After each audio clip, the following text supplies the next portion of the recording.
Ассаламу алейкум ва рахматуллахи ва баракатуху. Мы продолжаем отвечать на вопросы по направлению, связанные с медициной. Ассаламу алейкум ва рахматуллахи ва баракатуху. Biz урматтуу мусулман бир туугандар, медицинаға байланыштуу суроолорго жооп берүүнү улантабыз.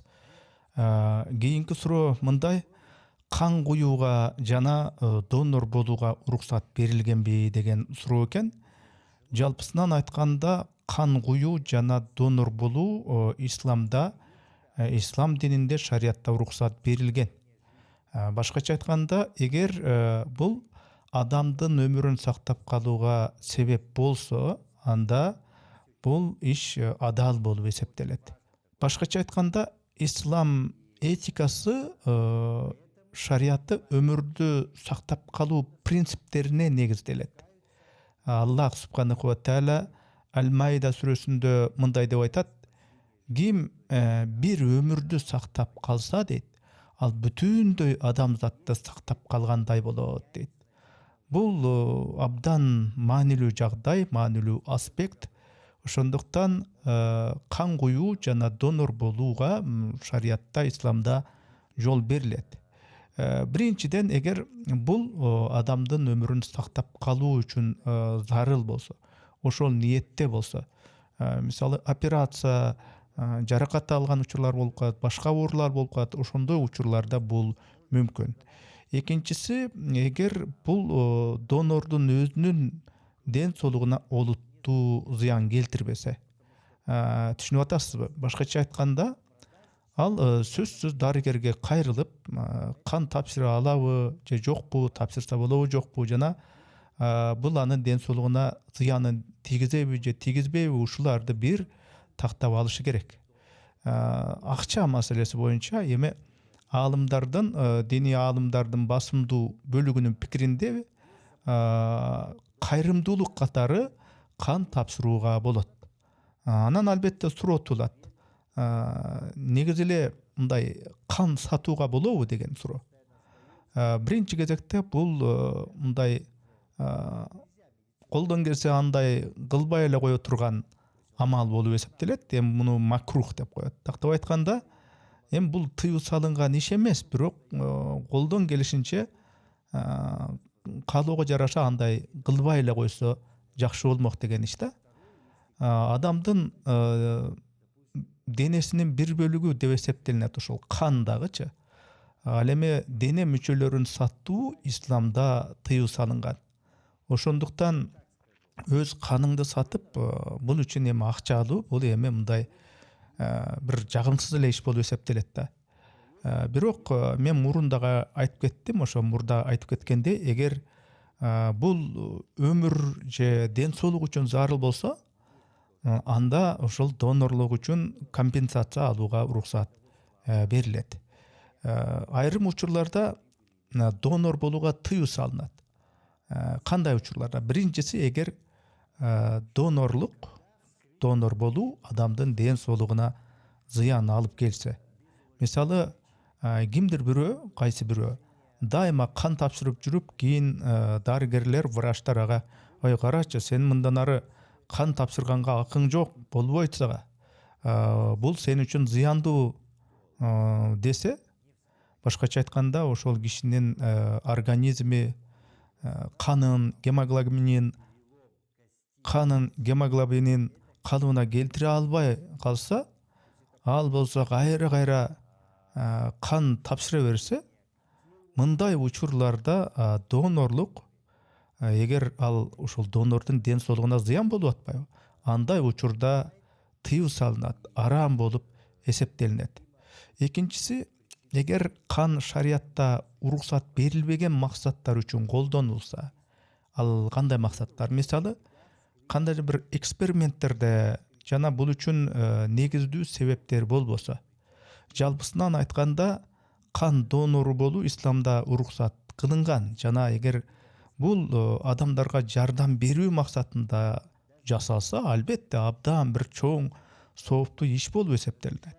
Эң башкысы, сиз бул иште кандай ниет кылып атасыз, кандай максатты койдуңуз, ошол аябай маанилүү. Экинчи дагы бир өтө олуттуу орчундуу нерсе албетте бул ниетте туура кылыш керек. Бул иш Аллахтын ыраазычылыгы үчүн, жакшылык үчүн болуш керек. Кандай бир пайда же бир байлык табуу, киреше табуу үчүн эмес. Бул жерде дагы бир суроо пайда болуп атат. Кайсыл учурда денени союу, өлгөн адамдын денесин союу тыюу салынган, арам болуп эсептелет деген суроо. Биринчиси, эгер муну жасаганга негиздүү бир себеп болбосо, анткени бул өлүк денеге карата, мындайча айтканда, кол тийбестикти бузуу болуп эсептелет да, эгер адамды сое берсе. Алардан тышкары, эгер өлүмдүн себебин аныктоонун ошол сойгондон башка жолдору болсо, жана ошол сойгонго муктаждык болбосо, анда ошол башка ыкмаларды колдонуу жакшыраак динде, шариятта. Денени сойбоо керек, анткени пайгамбар Мухаммад саллаллаху алейхи вассалам айткан, өлгөн адамдын сөөгүн сындыруу бул тирүү адамдын сөөгүн сындыруу менен барабар деген. Бул эми адам өлгөндөн кийин дагы анын денесине болгон урматсы кадимки тирүү кезиндегидей сакталышы керек экенин баса белгилейт. Албетте айрым учурларда бирөө каза болуп, анын өлүмүнүн себебин аныктоо керек болот. Ошондой мисалдар болуп калат. Анткени кээ бир адамдар болот, ууланып калышы мүмкүн, же киши өлтүрүү бир мандеми болуп калышы мүмкүн. Ошону тактоо үчүн албетте мындай союш керек болгон учур болот. Кайсы учурда союуга уруксат берилет? Биринчиси, эгер киши өлтүрүү боюнча мындай шек пайда болсо, өлүмдүн себебин аныктоо үчүн албетте баягы тиешелүү органдар, милиция органдары, күч органдары, бул криминалисттер, тиешелүү адистер муну сөзсүз союп, анан кийин себебин аныкташы керек болот. Эгер бул адилеттүүлүк үчүн, ушул калыстык үчүн, ким өлтүрдү бул кишини, оорудан өлдүбү же болбосо киши өлтүрдүбү, ошол адилеттүүлүктү орнотуу үчүн зарыл болсо, анда бул маанилүү жана уруксат берилген. Жада калса, ошол өлгөн адамды жерге көмүп, кабырга көмүп койгон чакта дагы ошол сөөктү кайра казып алуу дагы уруксат кылынат. Бир нерсени тактоо үчүн, өлүмдүн себебин тактоо үчүн. Тактап айтканда, адам жерге берилгенден кийин аны көмүлгөн жеринен кайра казып чыгып, өлүмүнүн себебин аныктоо жана киши өлтүрүү фактысын тактап, чыныгы кылмышкерди табуу үчүн динде, шариятта уруксаат берилет. Анткени исламда эң маанилүү нерсе бул эми адилеттүүлүк да. Өлтүрүүнүн алдын алуу жана аны токтотуу. Ошондой эле ошо адилеттүүлүк үчүн ошо негизсиз эле бейкүнөө киши өлтүргөн адамды, кылмышкерди табуу маанилүү. Экинчиси, эгерде эпидемиологиялык коркунуч бар болсо, анда денени союуга уруксаат берилет. Мисалы, мына ковид учурун алып карайлы. Бейтап каза болгон, бирок анын ошол ковидтенби же башка жугуштуу ооруданбы каза болгондугуна мындай күмөн, шек жаралган учурлар болгон.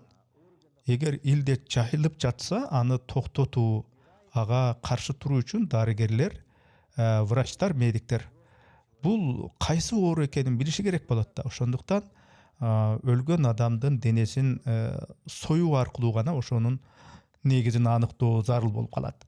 Андыктан эгер жугуштуу оорунун жайылып кетүү коркунучу же башка негиздүү себептер болсо, анда дарыгерлерге адамдын өлүмүнүн себебин аныктоо үчүн денени союуга уруксат берилет.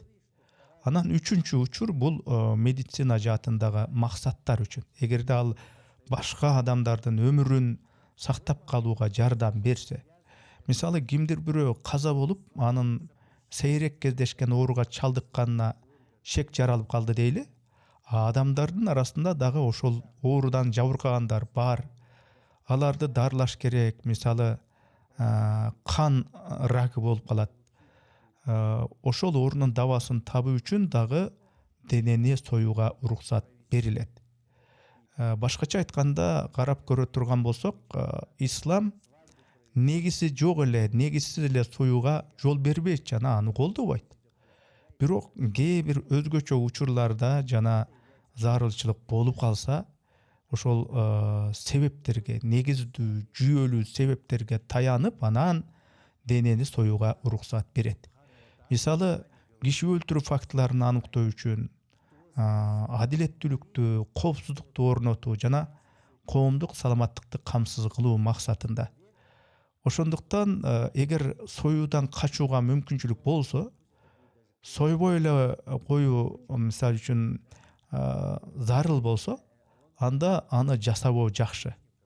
Ислам дини мына ушундайча кеңеш берет. Анткени исламда каза болгон адамдын денесине болгон урматы деген түшүнүк бар. Дагы бир мындай бир суроо келиптир. Ал суроону айтсак, мусулмандар органдарынын трансплантациясы үчүн донор боло алышабы деген.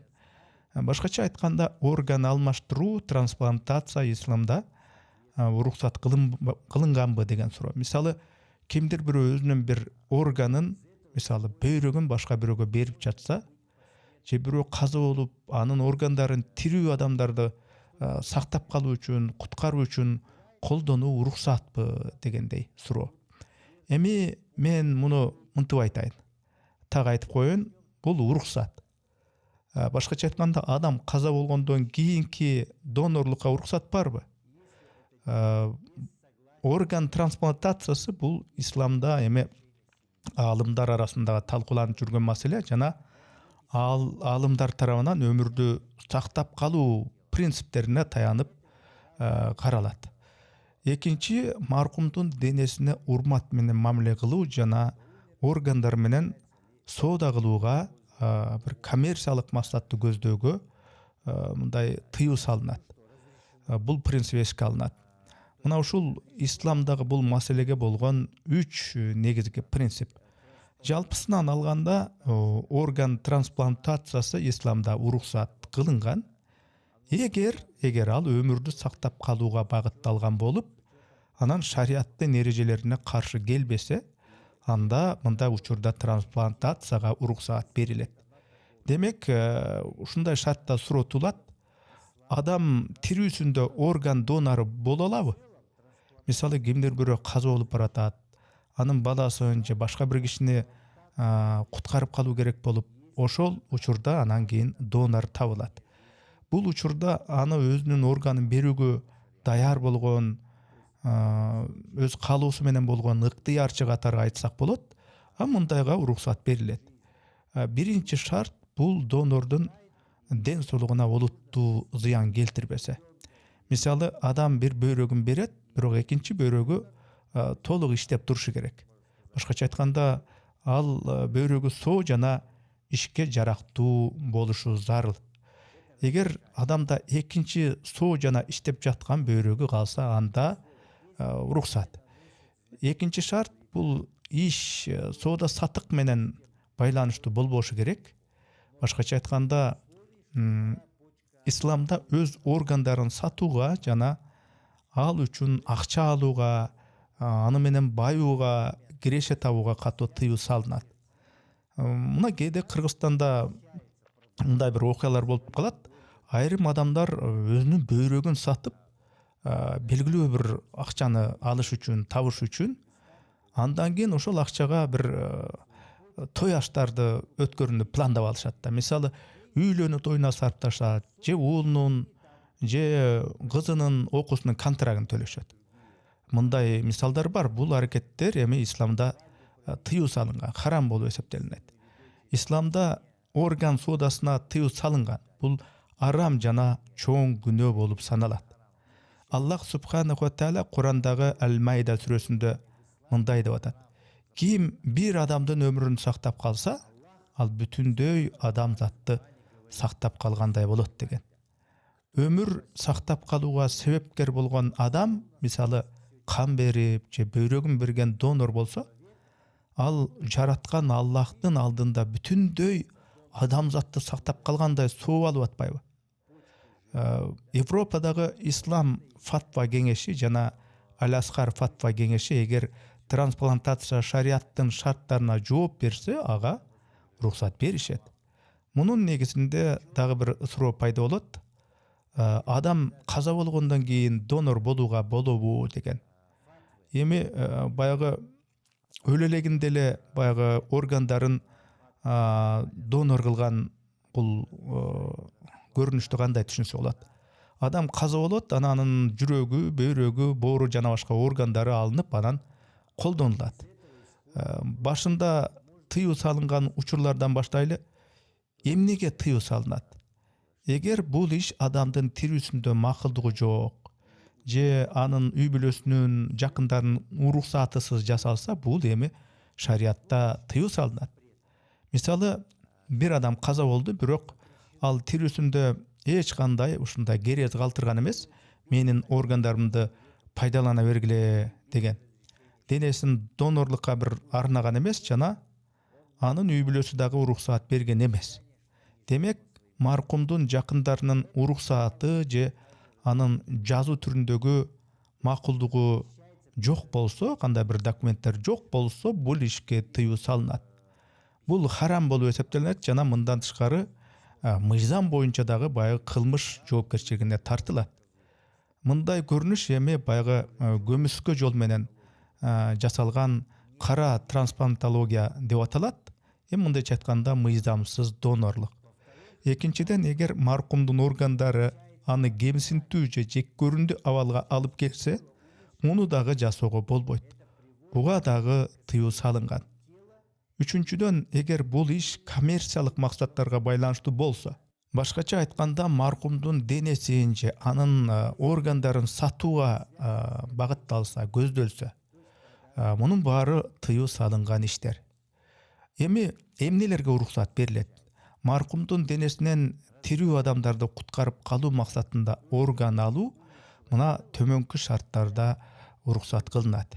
Биринчиси, эгер адам каза болордон мурун Аллах субханаху ва тааланын ыраазычылыгы үчүн башка адамдардын өмүрүн сактап калуу максатында өзүнүн, мисалы алсак, бөйрөгүн, жүрөгүн, боорун жана башка органдарын донорлукка берүүгө даяр экенин керез кылып, өзүнүн каалоосу менен ыраазы болуп калтырган болсо, мындай учурда уруксаат берилет.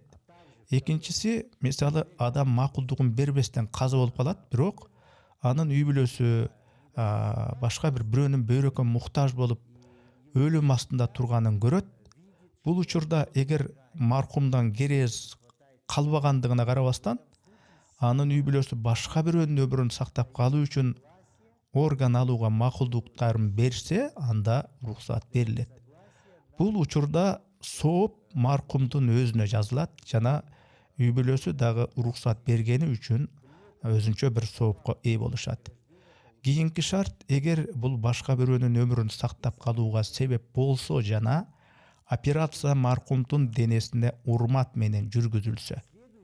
Башкача айтканда, эгер жаназа жана жерге берүү иштери зарылчылык болбосо, кечиктирилбесе, мына ушул шарттар аткарылса, маркумдун денеси же органдарын колдонууга уруксаат берилет. Далил катары исламда дурурат деп коет, мүмкүн эместик, зарылчылык деген ушундай маанидеги принциптер бар. Башкача айтканда, өтө зарыл, өтө бир керек учурларда айрым тыюу салынган иштерге уруксаат берилет. Өтө бир өзгөчө кырдаалдарда, эгер адамдын өмүрү орган алмаштырууга байланыштуу болсо, анда донор болууга уруксаат берилет. Бул тууралуу көптөгөн аалымдардын фатвалардагы айкын көрсөтүп турат. Каза болгондон кийинки донорлук, эгер адам тирүүсүндө макулдугун берип кеткен болсо, же каза болгондон кийин анын туугандары уруксаат беришсе, анда жол берилет. Ал эми тыюу салынган учурлар төмөнкүлөр. Орган соодасы харам, киреше табуу максатында, пайда көрүү максатында. Органдарды мажбурий түрдө, мажбурлап алуу дагы харам. Ошондой эле эгер донорлук донордун өз өмүрүнө коркунуч жаратса, бул дагы тыюу салынат, жараксыз болот. Ошондой эле эгер адам өзү макулдук бербестен анын органдары колдонулса, бул дагы мындайга дагы тыюу салынат. Андыктан жалпылап айтканда, эгер донордун өзүнө зыян келбесе, анын тирүү кезиндеги донорлугуна уруксат берилет деген жыйынтык чыгарууга болот. Ал эми каза болгондон кийинки донорлук, эгер адам өзү тирүүсүндө уруксат берип кеткен болсо, же анын үй бүлөсү андан кийин макулдук берген болсо, бул дагы мүмкүн, буга дагы уруксат. Анан дагы бир маанилүү жагдай, орган соодасына исламда тыюу салынган. Ислам дини адам өмүрүн жана денеге болгон урмат-сыйды жогору баалайт. Ошондуктан эгер донорлук шариаттын ушул принциптерине жооп берсе, анда уруксат берилет. Кийинки суроо буга чейин көп көтөрүлгөн, бул кремация тууралуу. Сөөктү, денени өрттөө, мындайча айтканда. Исламда кремация жалпысынан алганда буга эми такыр жол берилбейт. Мындай кылуу харам болуп эсептелинет.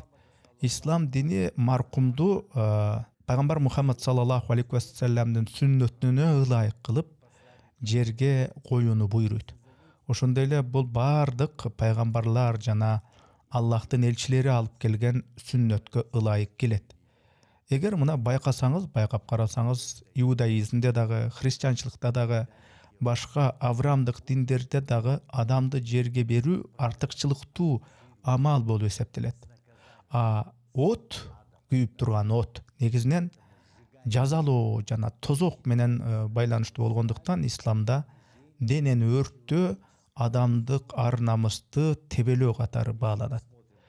Тактап айтканда, Куранда Аллах субханаху тааля мындай деп айтат: биз силерди жерден, топурактан жараттык жана силерди кайра жерге кайтарабыз. Андан кийин кайра ошол жерден тирилтип кайра чыгарабыз кыямат күнүндө дейт. Бул аятка өзгөчө көңүл буруу керек.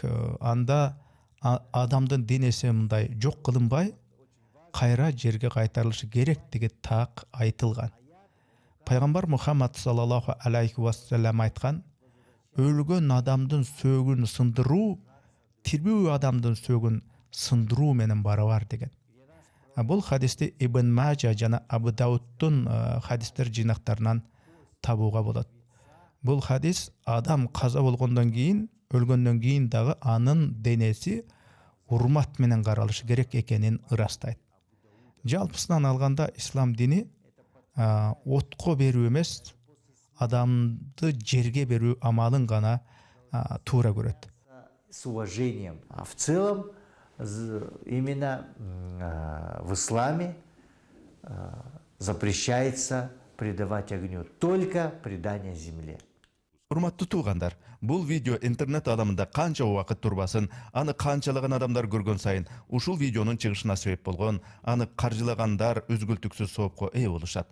Биздин YouTube каналдын жамааты өзүбүздүн катталуучуларыбызга Аллахтын динин ушинтип кыргызчага которуп элге жеткизген сооптуу иштерге бирге катышууга чакырып, садака жарыяларды чогуу жасашууга үндөйт.